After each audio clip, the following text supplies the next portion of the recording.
some, for some questioning here, and let's jump into it as John McMullen from 97.3 ESPN.com joins us on the Sports Bash. John, what's going on, pal?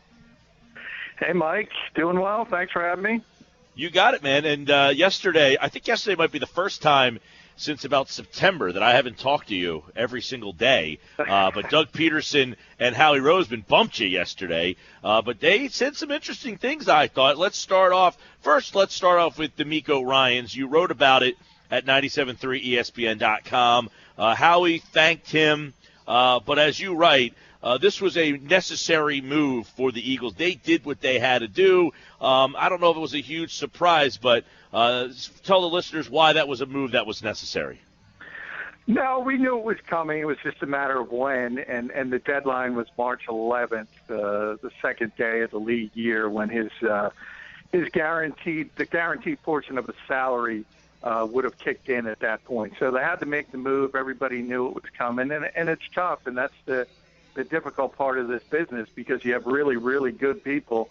And I don't know anybody who dislikes DAmico Ryan, but after the second Achilles injury in 2014, he never really regained his explosion as a player. And you saw him; he had struggled so much last season, and that sort of rotation at inside linebacker with Kiko Alonso, Michael Kendricks, Jordan Hicks, and where they were, $4.5 million against the salary cap if they kept him. And remember, this would be a backup player at this point to Jordan Hicks. And if you're a backup linebacker in this league, Mike, you have to play special teams. Obviously, DAmico can't do that. It was a no-brainer. It's just tough when you have to do it to a leader of your team like DAmico Ryan. John, what is the linebacker situation now with DAmico out? How do you envision that 4-3 setup looking? How do you envision it looking like? It looks like that opens the door now for Jordan Hicks to really be the guy. Yeah, he's going to be the middle linebacker. He's going to be the Mike in the 4-3, and he deserves it after the way he played before he got injured last season. He was one of the pleasant surprises. You could argue the biggest surprise of the Eagles last season, and what was obviously a disappointing campaign. He was the one guy you could point to and say, they really, really got something here, and he's an instinctive player. You still have concerns, because if you go back to his career at Texas, he also had problems with injuries, and there were different injuries. So we have to see if he's capable of playing 16 games at a high level, but he deserves the chance to do that, and he will get it. He'll be the starting Mike linebacker, and then it's just a question of what Jim Schwartz wants to do. In my mind, I think he's going to have Kiko Alonso, a weak side linebacker, and Michael Kendricks on the strong side. But those guys are kind of interchangeable, because they're both best suited on the weak side, and they're both probably going to have a little bit of trouble as Sam linebackers. But those are your best three linebackers. You've got to find a way to get them on the field. John McMullen, 97.3 ESPN.com. They've extended Curry, Johnson, Ertz, Jenkins, Selleck since the season ended, John. Now they want to get something done with Fletcher Cox. Howie Roseman said that yesterday. He said it was a huge priority. Quote, he's a great player. He's going to get great player money. We're not shy about saying that. He is under contract. Give me, in your mind, a time frame when you think this could get done, if it does get done. Well, I think a lot of it has to do with Fletcher's side, really, because they have to realize that they could really, really cash in if he sort of bets on himself, like Jeremy Maclin famously did before getting his big deal in Kansas City, or some people think Sam Bradford should do this year. If he wants to play out the year, remember, he's still making significant money on the last year of his rookie deal. And if he plays at the level people think he's going to play in Jim Schwartz's scheme, all of a sudden you're talking about Ndamukong Suh money.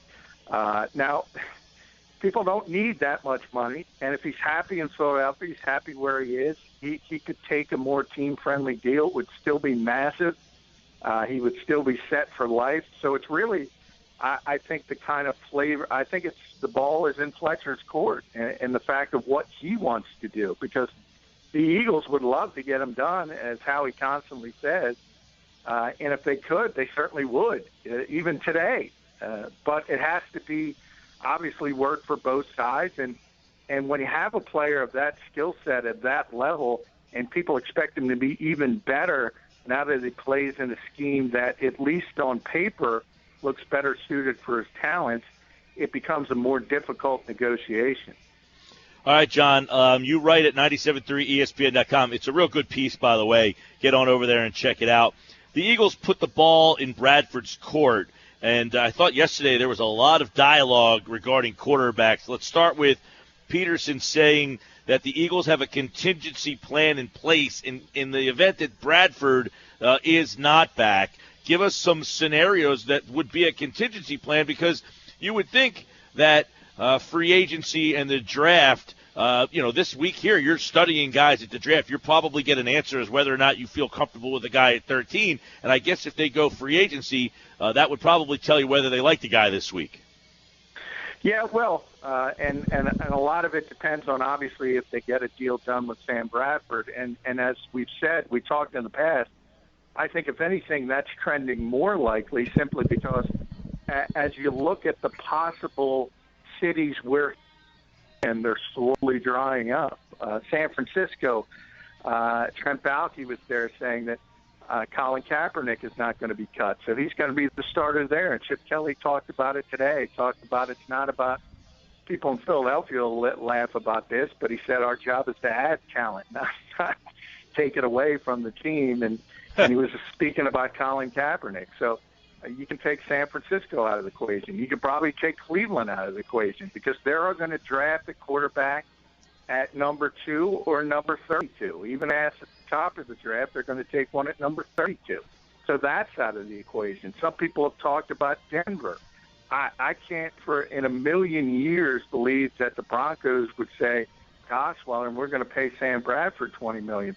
So you can take that one out of the equation. And now I've heard from 2 different sources. 2 weeks ago, Les Bowen reported it today, the Houston Texans aren't interested. So if they're not interested, big contract coming from, I don't think it's coming from anywhere. And that means it's more likely the Eagles are going to get a $15, $16 million deal done with Sam Bradford. So that looks possible. All right. So if they say at the end of the day, we got Sam back 3 years, $45 million, is that a successful deal for the 76ers, for the Eagles? I'll go one further, Mike. They might be able to get him on a 1-year deal. That's how limited this market is. And if you can get Sam Bradford on a 1-year deal, say, even if you want to go as high as $17 million, then all of a sudden you can still draft a quarterback and have the heir apparent, because if Paxton Lynch is there, say, at number 13, which people speculate, he's probably not ready to play year 1. We've seen it. Jameis Winston is as good as you're going to get, and you saw Tampa Bay was improved, but they were no great shakes. You saw how much Marcus Mariota struggled, and he's a higher-ranked prospect than any of the quarterbacks in this draft. So rookie quarterbacks are not ready to hit the ground running, and that would be a perfect scenario. Otherwise, some of those contingency plans have to do with the names you've heard. Chase Daniel, I still believe Nick Foles is going to be released by the Los Angeles Rams. What about yesterday, John? What about yesterday, RG3? You say you're mentioning some of those names. I want to bring him into the conversation. Yesterday, Aaron Rappaport saying that the Eagles and the Chiefs, 2 Andy Reid type of teams, would have interested in Robert Griffin III. Do you find any merit there? I don't see it as a fit for that particular offense. Obviously, you're talking about, and Doug has even used this term, Doug Peterson, a West Coast-ish offense. So if you're going to run that, Robert Griffin III doesn't make a lot of sense for me.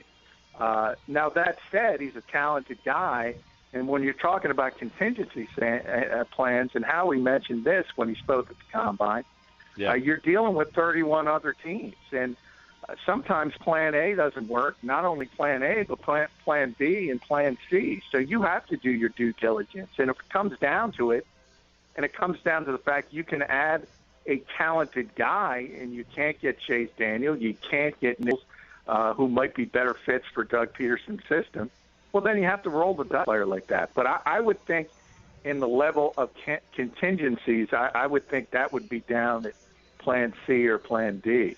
Mm-hmm. All right, there's a lot of other things to go over here.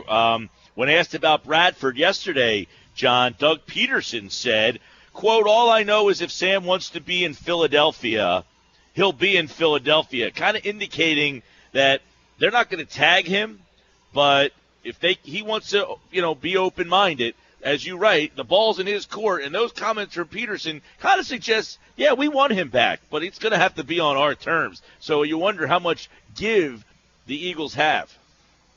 Yeah, that's a pretty declarative statement, as I wrote, and that's as concrete as you can be. The head coach of this football team said if Sam Bradford wants to be in Philadelphia, he'll be in Philadelphia. So he has put all the pressure on that side of the fence when it comes to Sam Bradford and Tom Condon. If they want that $20 million contract, they're going to have to go on the open market and see if somebody will pay it. If he wants to be back in Philadelphia, if he's comfortable with this situation, if he doesn't want to move around again, he has every opportunity to be back. And when we talk about that one-year deal, too, Mike, you would say some people are saying, nah, that's not possible. Sam will get more years. It might be beneficial for him also, because if he comes back on a one-year deal with whatever number you want to place on it, 16, 17 million, and he plays lights out, all of a sudden he's set up again. And then he will get the long-term deal for significant money. Yeah. But for teams around this league, it's tough to look at 7 games and say, I'm going to go all in on this guy. And I think that's the market you're kind of seeing developing, not only in Philadelphia, but all around the NFL. John McMullen, 97.3 ESPN.com. All right, I thought another thing, John, that was interesting is Doug Peterson saying that he looked at Sanchez returning as a backup. I mean, so he does say backup there, which also means I would assume that if they did go free agency, that guy would be brought in to be the starter then, right? Yeah, it was an interesting wording, and I was a little surprised by it too, because I had heard whispers that he wasn't really enamored with Mark Sanchez's skill set. But if you bring in a Chase Daniel or somebody of that ilk, and you say, this is my starter and Mark Sanchez is my backup, I don't know how well that's going to sit with Sanchez. But he is a professional. He kind of understands. He certainly didn't play well in limited opportunities last season, so he's going to have to prove himself. And he's got a pretty significant deal for a backup quarterback, so there are worse things in the world to be. But it's going to be an ego hit if he's going to have to back up somebody of the nature of a Chase Daniel or somebody like that who really has no history as a starting quarterback in this league. So that's something to keep an eye on as far as the chemistry in that locker room. John, he also, did mention Chase Daniels. He was asked a lot about Chase. I don't know if that was the Kansas City media that was out there during his conversation and trying to get some info, or was that some more of the Philly guys that were trying to get something out of him there? But he first said he kind of compared him to himself. Like, yeah, he's a good backup quarterback. Which, by the way, that's not good. Well, and then he was asked about him a little bit down the road, and then he said, well, I think he could be a starter in the NFL if given the right opportunity. The first time he answered the question, I thought he kind of pushed away that Daniels would be their guy. Like, I wish him well. He'd be a great backup. But the second time was brought up, they kind of opened the door for him to, maybe be here. So how did you read that situation? Well, I think it was a guy trying to toe the line. I think he does like him, and I think that is one of their contingency plans, that if they can't get something done with Sam, they'd like to bring him in as the potential starter here. You don't want to, with all due respect to Doug, who's a good guy, and he's a classy guy. You don't want to compare anybody to him as a quarterback, because he was not a starting level player in this league. And that's not what you want Chase Daniel coming in, comparing him to you. So I thought he made a misstep there. But you have to realize at the Combine, where everybody in the NFL is there, scouts, agents, personnel people, general managers, It's basically a big convention of those people. You can't really go out on a limb and say, not only because of tampering rules, but you don't want to alert everybody that this is my guy. I want him. I want him to bring him in, because all of a sudden ears will perk up and maybe you get in a bidding war and somebody raises the price. So you have to toe that line. I think that's what he was trying to do. But there's certainly interest with Doug Peterson and Chase Daniel. He likes him as a player. He's got a ton of respect for him. He talked about how he mentored Alex Smith. And think about that, Mike, because Alex Smith is a smart quarterback. So Chase Daniel is the one considered to be the student, so to speak, in that quarterback room. That's pretty good. So I think there's a lot of positives with Chase Daniel. He was a heck of a college player. Drew Brees speaks glowingly of him.